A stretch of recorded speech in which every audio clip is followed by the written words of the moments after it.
नमस्कार, मैं हूं प्रभु चावला और सीधी बात में आज बारी है पटना विधानसभा के अंदर विपक्षी दल के नेता तेजस्वी यादव की, जो बिहार के यंगेस्ट उप मुख्यमंत्री भी रहे हैं। आपका स्वागत है। नमस्कार, धन्यवाद। मैंने सुना 15 अगस्त को झंडा फहराने वाले हैं, यहाँ एक अखबार में पढ़ा था, हो रहा है कि नहीं हो रहा? वो अब देखिए, हम तो सुने थे कि महंगाई भी कम होने वाली है। हाँ, महंगाई तो वो तो बढ़ गई है, लेकिन आप तो देखेंगे अच्छे दिन आने वाले थे। अच्छे दिन आए ही नहीं, बल्कि और बुरे दिन आ गए। आपके लोगों ने नारा ऐसे ही लगा दिया कि 15 अगस्त को हम झंडा चढ़ाएंगे, जैसे महंगाई की बात होती है 15 लाख की। हर चीज समय समय का है, कल क्या होगा नहीं होगा वो कौन जानता है। लेकिन जिन्होंने वादा किया था, अगर वो वादे पे कमिट नहीं रहेंगे, बैकफुट पे चले जाएंगे, पीछे चले जाएंगे, वादे तोड़ देंगे, तो जनता तो त्राहिमाम कर रही है, लोग परेशान। उस इश्यू का तो मैं बात करूंगा ये आपसे। मैंने आपकी पार्टी के लोगों ने कहा कि हमारे तेजस्वी जो हैं 15 अगस्त आएंगे तो वही झंडा फहराएंगे और वही सब कुछ करेंगे। सब लोगों की कामना रहती है, कोई ना कोई कुछ ना कुछ बोलता ही रहता है। या ये कहें कि आप नहीं कर पाए? देखिए, कोशिश की होगी आपने। आप देखेंगे तो चोर दरवाजे से आई हुई सरकार है बिहार में। जनता का जनादेश महागठबंधन के पक्ष में था, चुनाव आयोग का जो नतीजा था वो उनके पक्ष में था। तो ये बिहार की जनता सब जान रही है, लेकिन हड़बड़ी किसी बात की हम लोगों को नहीं है। हम जनता के सवाल पे चुनाव लड़े, उन मुद्दों पे लड़े जो असल मुद्दे थे। अभी भी उसी मुद्दे पे हम लोग खड़े हैं। विपक्ष भले ही आप देखेंगे हम विपक्ष में हैं, लेकिन विपक्ष जो है बड़ी मजबूत है। संख्या जो है थोड़ी बहुत का ही अंतर है। अगर वोटों में जाए तो मात्र केवल हमारे और उनके गठबंधन में 12,000 का ही डिफरेंस है। हाँ, टोटल वोट में 12,000। तो हमारे पास जनता भी है, जमात भी है। पर कई बार होता है ना, कई बार कहावत होती है कि बारात में जब तक कोई बूढ़ा आदमी ना हो तो बारात की परेशानी जो होती है दूर नहीं होती। आपको लगता नहीं कि तेजस्वी यादव लड़े चुनाव, लगभग जीतने वाले थे जैसे आप कह रहे हैं, परंतु अनुभवी जो है नीतीश कुमार आपसे आता है, तो अनुभव के मामले में वो आपको मात दे गए। अब देखिए, अब 70 से 40 आ गए तो ऐसे अनुभव का क्या फायदा।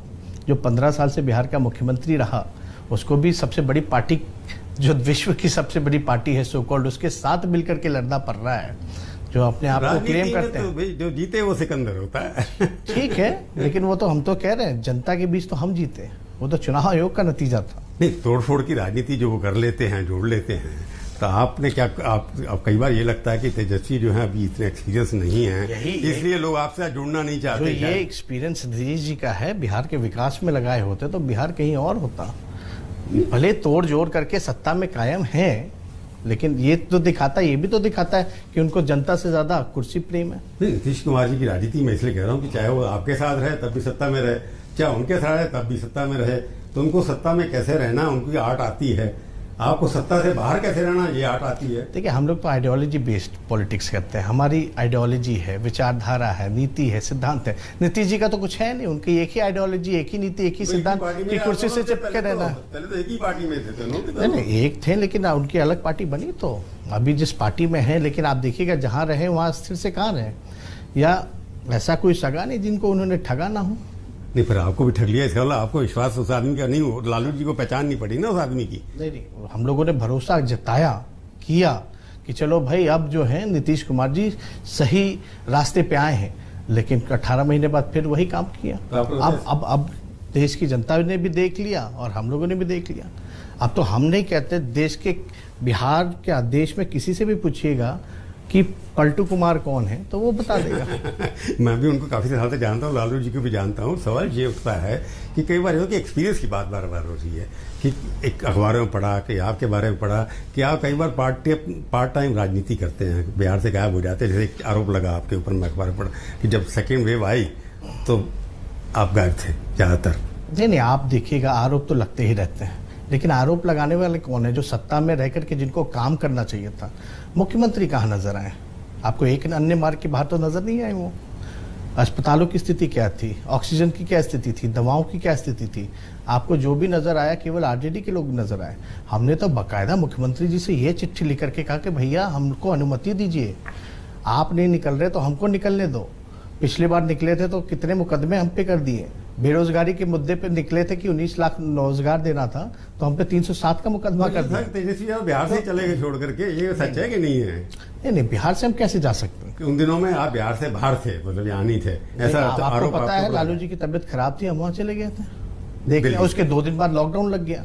अब लॉकडाउन का तो पालन तो करना ही पड़ेगा, लेकिन लॉकडाउन के बीच भी हमने जो है अनुमति मांगी, लेकिन हमें ढूंढने की जरूरत क्या है? यानी नीतीश कुमार जी से लोगों की भरोसा नहीं है, पक्ष में जो लोग हैं, सरकार में जो लोग हैं, उनको उम्मीद नहीं है, विपक्ष के नेता से उम्मीद है।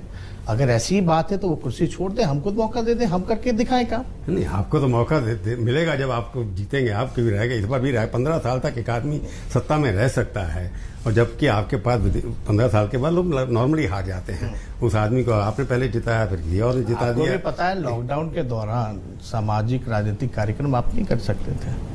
अगर हम अस्पतालों में जाते हैं, सड़कों पे जाते हैं, तो लोग बोलते कि कोरोना फैला रहा है, इसलिए बाकायदा हमने अनुमति मांगी कि आप अनुमति दीजिए, वरना आप तो केस मुकदमे कर देंगे। ऐसे सैकड़ों केस मुकदमे हम लोगों पर किया हुआ। आपको लगता नहीं कि लालू जी अगर होते इस चुनाव के अंदर कोई असर पड़ता है याद उसका? नहीं, लालू जी एक नाम ही नहीं बल्कि विचारधारा है। आज भी दिखेगा, इतने लंबे समय से 20 का 18 महीना छोड़ दें, विपक्ष में रहें, लेकिन हमेशा जो है वोट बैंक जो है काफ़ी अच्छा रहा, सबसे बड़ी पार्टी बनकर के आई।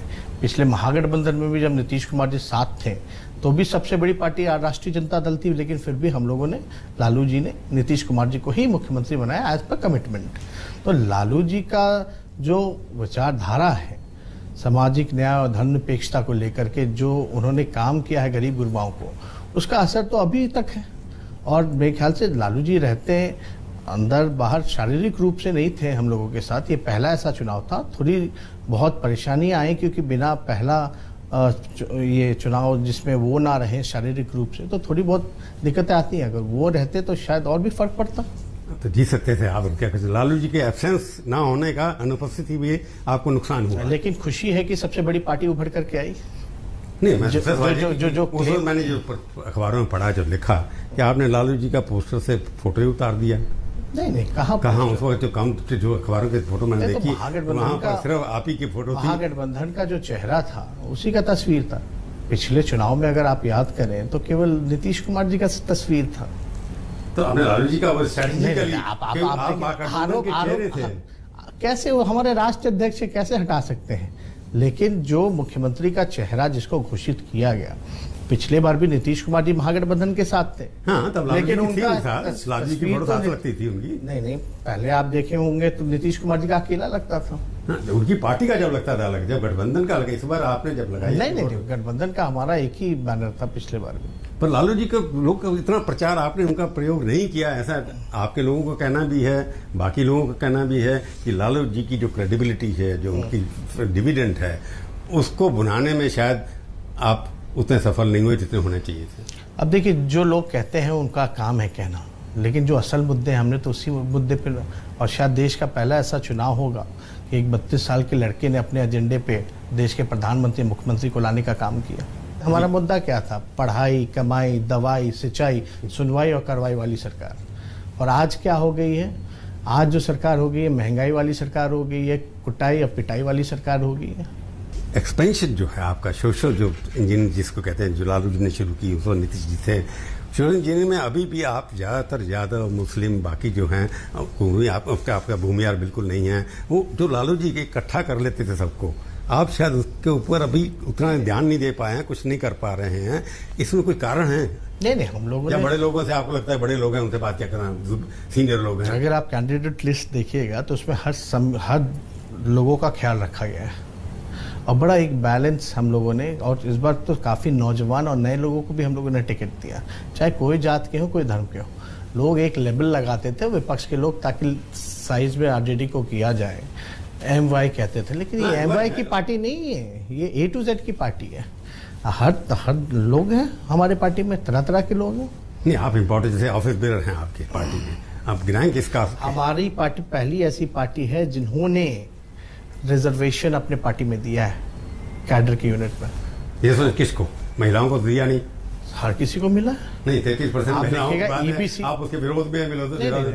EBC को मिला है, BC को मिला है। जो लोग आप जिस पे आ रहे थे, हम तो उसी पे आ रहे हैं। आपने आरोप लगाया कि एक उदाहरण दीजिए पार्टी बेरर का, जैसे मैं बात करूंगा उसमें है शिवानंद तिवारी जी हमारे राष्ट्रीय उपाध्यक्ष हैं। क्या बात कर रहे हैं? कई साल से, वो तो लालू जी के वैसे अगर उदाहरण दिया जाए तो भारत के बीच और नहीं, हम चाहे कोई जात क्यों, ये समय, ये वो दौर चला गया। इसीलिए तो हम नए बिहार की बात कर रहे हैं। नया बिहार बनाना, वो सामाजिक न्याय का दौर चला गया।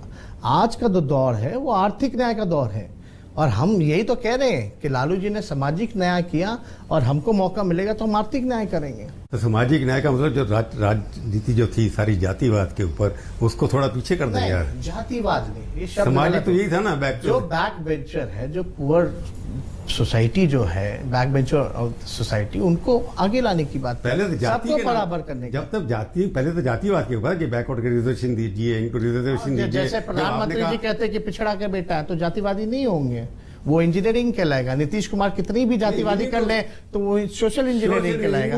ये शब्द, ये मतलब हम गरीब की लड़ाई लड़े तो जातिवादी हो जाए, और वो लोग जातिवादी फैलाएं तो वो लोग सोशल इंजीनियर हो जाए। आपकी भाषा क्या है कि आपने कहा कि पहले सामाजिक न्याय की बात थी, अब आर्थिक न्याय की बात हो रही है। मैं उसके ऊपर आ रहा हूँ, ये अच्छी बात है। बिना सामाजिक न्याय के असल विकास क्या है? तो आगे जब तक मानव का विकास नहीं होगा तब तक पुल पुलियों को क्या फायदा?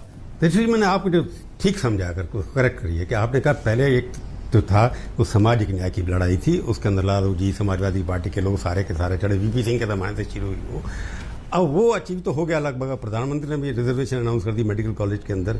तो आपको लगता है कि जो नए लोग आ रहे हैं आपके जैसे, वो अब न्याय जो है आर्थिक न्याय की तरफ जाएंगे, जिसमें हर जाति के लोग शामिल। पहली बात तो प्रधानमंत्री जी ने रिजर्वेशन करने 27% पहले से ही है, जो ओबीसी का। मेडिकल कॉलेज की बात कर रहा हूं। पीजी तो 4 साल से लटका के रखा उन्होंने। 14,000 पदों को खा गए। अगर साउथ से लेकर के पूरा देश खड़ा नहीं होता इस चीज को लेकर के, तो शायद वो भी काम नहीं हुआ होता। 10% इकोनॉमिकली वीक भी कर दिया ना उन्होंने, साथ में आर्थिक की तरफ चलेगा ना थोड़ा सा। लेकिन आप प्रधानमंत्री जी की अगर जहां तक बात कर रहे हैं तो ये तो खाली कहने के लिए है। असल में आरएसएस और बीजेपी तो आरक्षण विरोधी रही है। SC/ST कानून भी इन्होंने खत्म किया था। अगर पूरा भारत बंद नहीं होता तो शायद ये कानून भी वापस नहीं आता। तो ये बीजेपी के लोग जो हैं ये केवल और केवल झूठ बोलने का काम करते हैं। और नीतीश कुमार जी ने तो नामकरण भी किया था, बीजेपी का मतलब जो है बड़का झूठा पार्टी। ये तो उन्होंने ही नामकरण किया, जो उनके अलायंस पार्टनर हैं। तो इस पर हम जाना नहीं चाहते। आपने ठीक समझा कि वो दौर जो था सामाजिक न्याय का दौर था, लेकिन आज का जो दौर है, आज देखिएगा देश के क्या हालात है। आर्थिक न्याय लोगों को चाहिए। आज चाहे जीडीपी हो या आप देखिएगा इकोनॉमी हो देश की, बद से बदतर होती जा रही है। लोग जो है, इंडस्ट्री नहीं है, कारखाने बंद हो रहे हैं। अब कुछ 9.5% ग्रोथ किया ना IMF ने डिक्लेयर किया, वर्ल्ड बैंक ने, सबने कहा 9.5%, चाइना से भी ज़्यादा। वो असल में आप भी जानते हैं, हम भी जानते हैं, प्रधानमंत्री जी कहाँ भी कहीं भी चले जाए, व्यवस्था जाकर के अवार्ड ले लें, लेकिन हाँ वाकई में आप लोगों से पूछिएगा, फैक्ट्रियां बंद हो गई, व्यवसाय जो है वो मर रहे हैं, छोटे मोटे जितने व्यवसाय थे, इंडस्ट्री नहीं रहेगी कोई भी। मेक इन इंडिया का क्या हुआ पता नहीं। तो इनकी जितनी योजनाएं हैं, आप देखिएगा, कोई भी आप दिल्ली में बता दीजिए कौन सी ऐसी योजना है जिससे डेवलपमेंट हो रहा है, जिससे विकास हो रहा है। जितने इन्होंने योजनाएं शुरू किए थे या जो भी इन्होंने कानून लाए थे, सब फेल रहा। देखो, शौचालय बन गए सब घरों के अंदर, गैस कनेक्शन सबको मिल गए, पानी नल चला गया सबके घरों, जैसे पड़ता ये कागज है ना जी, ये कागज में ही है सर। कागज में? सिर्फ कागज में, सिर्फ ऑन पेपर। नहीं, आपने कहीं बिहार के अंदर सर्च किया कि कितने लोग गैस कनेक्शन किया, दूसरे सिलेंडर मिला, तीसरा नहीं मिला? बिहार, अभी हमारे पास एक पेपर भी है, नीति आयोग का रिपोर्ट, आप जरा पढ़ लें। बिहार तो सबसे फिसड्डी राज्य, डबल इंजन की सरकार है। बताएं, प्रधानमंत्री जी ने वादा किया था बिहार को स्पेशल स्टेटस देने का, स्पेशल पैकेज देने का। लालू जी जब थे तो 1,44,000 करोड़ का पैकेज दिया था। सारे रेल के प्रोजेक्ट्स में सारा पैसा जो है रेलवे ने दिया था। अब जो है 50% जो है स्टेट गवर्नमेंट को देना पड़ रहा है। अब आप जैसे लोग जो हैं, आपके साथ जो बाकी लोग हैं, वीआईपी पार्टी है या बाकी लोग हैं, वो आना चाहते हैं, कभी कोशिश किए हैं कि सरकार बनाने के लिए कितने लोग चाहिए आपको? 10-12 लोग ही चाहिए ना? अब देखिए, सरकार बनाने के लिए जो भी संख्या, ज़्यादा तो डिफरेंस है नहीं। तो आप, लेकिन आप एक चीज़ देखिएगा, सरकार से तो सरकार के मंत्री नहीं खुश हैं। पहले आप सुन तो लीजिए। आप देखो, ये आप जो है ना, मैं एक तरह घुमा लेते हैं। नहीं, मैं तो आप ही की बात कह रहे हैं ना। मैं कह रहा हूँ ये इनको लेने के लिए तैयार है, सरकार बनानी पड़ रही है। आप जो वहाँ मंत्री जो है वो इस्तीफा दे देता है, उनको ले लो ना अपने पास। आप देखिए ना, आप क्या चाहते हैं कि हमारी सरकार बने? नहीं, मैं चाहता हूँ बना नहीं सकते आप। आप जो भी कह रहे, क्या होगा कल नहीं होगा ये ना आप जानते ना नहीं, ये लोग आ रहे हैं आपके पास, के नहीं आ रहे हैं। अगर बनानी होती तेजस्वी को सरकार तो बना लेते हैं। अगर आप भी रहे तो आपके प्लेटफॉर्म पे हम हल्ला बोल दे ताकि ना आए। नहीं, हल्ला क्या तो होगा? आना नहीं आना वो तो बात की बात है, कुछ चीजें होती हैं पर्दे के पीछे वाली। लेकिन अखबारों में छपता है। आप देखिए ना, पहले नीतीश कुमार जी के खिलाफ में कोई नहीं बोलता था। आज लोग जो है परेशान हो करके नीतीश कुमार जी से बात भी नहीं करते, इस्तीफा भेज देते हैं मंत्री उनका, और ये आरोप लगाता है कि नीतीश कुमार जी के जितने अधिकारी हैं, प्रधान सचिव हैं मुख्यमंत्री के, सब भ्रष्ट हैं, सबका जो है संपत्ति की जांच होनी आपके चाहिए। नेता कुछ ऐसा बयान देते हैं कि उनके लोग हमारे साथ हैं, जो मिल रहे हैं रोज हमारे को, ऐसा कोई वीआईपी के लोग आ रहे हैं या किसी और पार्टी के लोग आ रहे हैं, मांझी साहब आ रहे हैं, इस बारे में कुछ, अगर वो दुखी हैं तो उनके पास ऑल्टरनेटिव कौन है? तेजस्वी है ना। अब देखिए, अब दुखी हैं तो आप आएंगे नहीं आएंगे तो समय बता देगा आ रहे हैं कि नहीं आ रहे हैं। हड़बड़ी किस बात की? आपको इन्विटेशन नहीं देना उनको? लेकिन सर हड़बड़ी तो होनी नहीं चाहिए लोगों में। तो आपको लगता है सरकार जब बनेगी इसलिए हड़बड़ी का मतलब क्या होगा? हमको हड़बड़ी भी नहीं है। सरकार जब बनना होगा बनेगा, जब लोगों का मन होगा तब देखा जाएगा। तो अभी तो 5 साल चलेगी वो। अब नीतीश कुमार जी का अगर हिस्ट्री देखा जाए तो 4 साल में 4 सरकारें भी हमने देखी है। नहीं, वो मुख्यमंत्री तो वही रहते हैं ना, तोड़ फोड़ करके जैसे भी करते हैं। एक दिन के लिए तो उन्होंने रात को 12 बजे मंत्री हटते, मुख्यमंत्री रहते, दूसरे चुनाव के अंतिम दिन प्रचार में तो उन्होंने कह दिया हो गया उनका। एक बार यूपी के अंदर नारा लगा था, जब यूपी के लड़के, आपको याद होगा पोस्टर भी लगे थे, प्रशांत किशोर जी उसके इंचार्ज भी थे, तो ये जो नए लड़के राजनीति में है कि फ्यूचर तो इन्हीं के हाथ में ना, चलाए नहीं राजनीति, हम लोग तो बूढ़े हो गए सबके सब जी। तो ये लड़के आपस में तो कोई मिलते नहीं कहीं पर भी, तो आप लोगों की आइडियोलॉजिकल कोई भी कॉम्बिनेशन बन नहीं रहा। क्यों? कारण क्या है? अखिलेश जी आप रिश्तेदार भी हैं, और कभी राजनीति डिस्कस नहीं। आपका सीधा सवाल है कि भाई जो हमको समझ में आ रहा है कि नरेंद्र मोदी के आगे कौन होगा, है ना? ऑल ओपोजिशन यूनिटी क्यों नहीं दिख रही? तो हम ये बताना चाहेंगे कि ये जो लड़ाई है इसमें व्यक्ति विशेष मैटर नहीं करता। असल जो विपक्ष जो है वो देश की जनता है, और ये प्रधानमंत्री नरेंद्र मोदी वर्सेस देश की जनता, ये चुनाव होने जा रहा है। मोदी जी को आप भी जानते हैं, हम सब जानते हैं कि मोदी जी को पहला वोट भी 2014 में मोदी जी को मिला था, 2019 में 24 में मिला था, 2024 में भी उन्हीं के नाम से मांगा जाएगा वो। पहले अडवाणी जी थे। अडवाणी तो 2009 में हरा दिया लोगों ने। 2004 में कोई नहीं था। 2010 में परमानेंट पर उनके कैंडिडेट थे ना। 2004 में किसको पता था मनमोहन सिंह जी बनेंगे? फिर दोबारा जब वोट हुआ तो लोग आए। तो लोग, आप देखिए ना, कई जगह ऐसे चुनाव होते हैं जहां बीजेपी का कोई कैंडिडेट नहीं होता। महाराष्ट्र में आप देखिएगा, छत्तीसगढ़ में तो कहीं भी अगर कांग्रेस का कोई ऐसा उम्मीदवार चीफ मिनिस्टर का तो नहीं था, लेकिन भाई बना तो चल रहा है, लोगों ने वोट दिया। तो ऐसे मैं इसलिए कह रहा हूँ बार बार। अब ठीक है, आपका भी कहना ठीक है। अगर नाम, अगर ऑप्शन आ जाए, नाम लोग चुन ले नेता पहले, तो ज्यादा बेहतर है। अब बिहार को देखें, बिहार में आप नीतीश कुमार आपकी डबल उम्र से, और आप उनके ऑल्टरनेटिव वहां पर बन गए, तो इसी तरह सारे देश के अंदर भी ऑल्टरनेटिव होनी। मैं पूछूंगा इसका आंसर आपको एक छोटे से ब्रेक के बाद। इसी बात में आपका एक बार फिर से स्वागत है। हम बातचीत कर रहे हैं तेजस्वी यादव से। उतना तेज दिखा नहीं रहे, वैसे होना चाहिए उनके अंदर। नेशनल लेवल पे क्या लगता है आपको? जैसे यूपी है, यूपी में चुनाव होगा, आप वहां जाएंगे ना कैंपेन करने? जरूरत पड़ी तो जरूर जाएंगे। जरूरत मतलब आपकी जरूरत नहीं है उनको? जरूरत पड़ेगी तो जरूर जाएंगे। अभी तो फिलहाल जो माहौल लग रहा है वो अकेले काफी नजर आ रहा है। मतलब आपको अब वही कह रहा हूँ ना, जब जरूरत होगा इसका यूनिटी दिखाने का कोई जरूरत नहीं है कहीं भी। हमारा समर्थन जो होगा वो भी बंगाल में गया, जहाँ ज़रूरत पड़ी जिस जगह पे जाने की वहाँ हम गए। असम में भी जहाँ ज़रूरत पड़ी हम वहाँ गए। नहीं, अगर वो जरूरत पड़ी यानी कि वो बुलाएंगे या जरूरत पड़ेगी तभी जाएंगे, अभी इरादा कोई नहीं है। नहीं, वो तो अपनी स्ट्रैटेजी होगी ना। अब अपनी स्ट्रैटेजी कोई आपके सामने थोड़ी ना रखेगा, उनको जहाँ जरूरत पड़ेगी वहाँ जाएंगे। मैं थोड़ी कर चुनाव मिलकर लड़ेंगे, मैं उसमें वो तो स्ट्रैटेजी है। प्रचार करने जाएंगे, इसमें क्या स्ट्रैटेजी है? नहीं, प्रचार करने के लिए क्यों नहीं, उसमें हम लोग बात करेंगे कहाँ जाना है। वही तो कह रहे हैं, जहाँ ज़रूरत होगी, कौन से क्षेत्र में जाना है, नहीं जाना है, बिहार के बॉर्डर के पास जाना, जितना हमारा प्रभाव होगा वहीं जाके प्रचार करेंगे तो फायदा होगा। इसलिए बार बार पूछ रहा हूँ कि यहाँ पर आप कांग्रेस के साथ हैं, अखिलेश यादव वहाँ कांग्रेस के साथ नहीं है।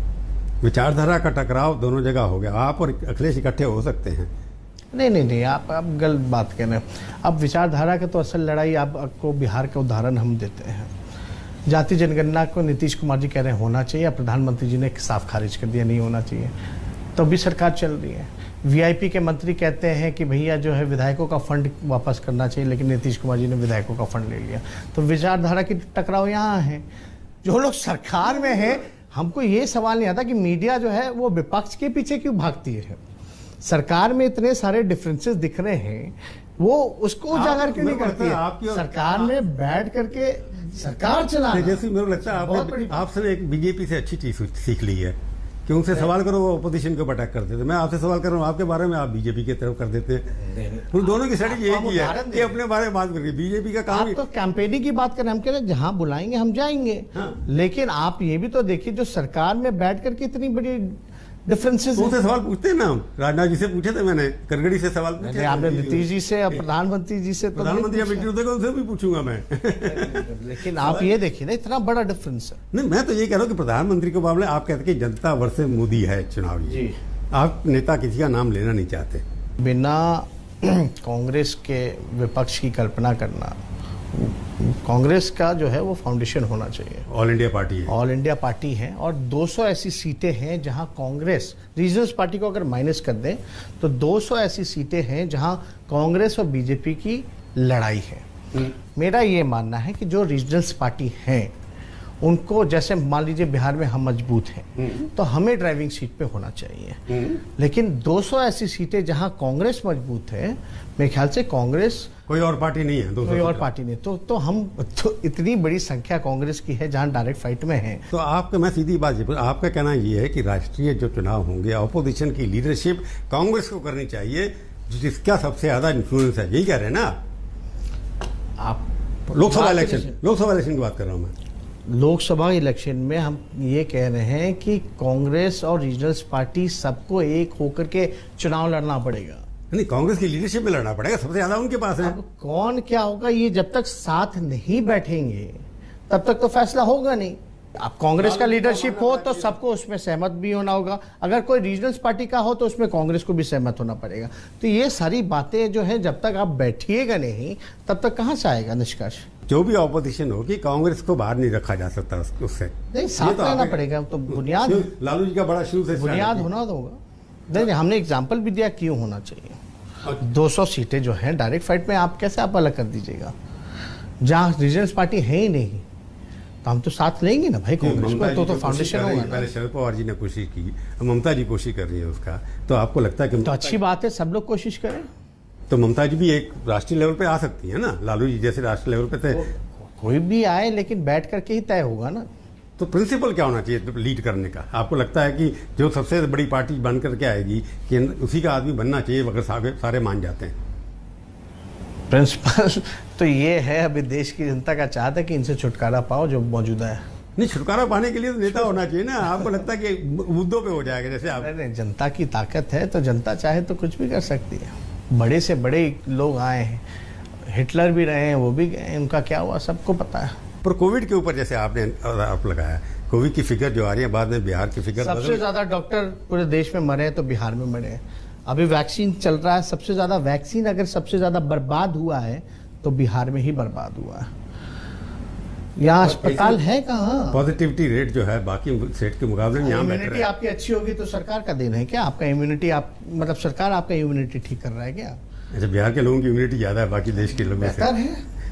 ये तो बेवकूफ बनाने वाली बातें कहते हैं कि हमारा जो है ये इतना अच्छा है, लेकिन आंकड़े कितने छुपाए। पहले बिहार सरकार ने कहा कि 5000 लोग मरे, हमने कहा कि नहीं भैया 5000 नहीं मरे, बहुत लोग मरे, तो रिवाइज करके 9000 करते हैं, लेकिन असलियत जो है 2.5 लाख से भी ज्यादा लोग मरे। तो आपका कहना ये कि बिहार में केस लोड कम है, उसके लिए लोगों की इम्यूनिटी जिम्मेवारी है। टेस्ट क्या होता है, यहाँ तो आपका टेस्ट ही नहीं लिया गया, रिपोर्ट भी आ जाता है, आपने टेस्ट कराया हो ना कराया हो। जो आंकड़े तो ठीक है ना, इसका मतलब आंकड़े तो बेकार है ना, आपने टेस्ट ही नहीं कराया। आंकड़े ठीक कम है ना बाकी स्टेट के मुकाबले में। इम्यूनिटी जो आंकड़ों में अगर हमको जो दिख रहा है तो इम्यूनिटी अच्छी है, लेकिन वो आंकड़े कितने अच्छे हैं, डेथ रेट देख लीजिए तो छुपाया गया डेथ बिहार में। तो बिहार की इम्यूनिटी वाकई, पॉलिटिकल इम्यूनिटी और ये भी इम्यूनिटी दोनों अच्छी हैं। आप हमारे स्टूडियो में आए, बहुत बहुत धन्यवाद। तो ये थी आज की मुलाकात। सीधी बात का ये कार्यक्रम आपको कैसा लगा? आप अपनी राय हमें ईमेल के जरिए भी भेज सकते हैं। अगले हफ्ते आएगी बारी किसी और हस्ती की। और उनसे हम करेंगे सीधी बात। इंतजार कीजिए तब तक और देखते रहिए आज तक।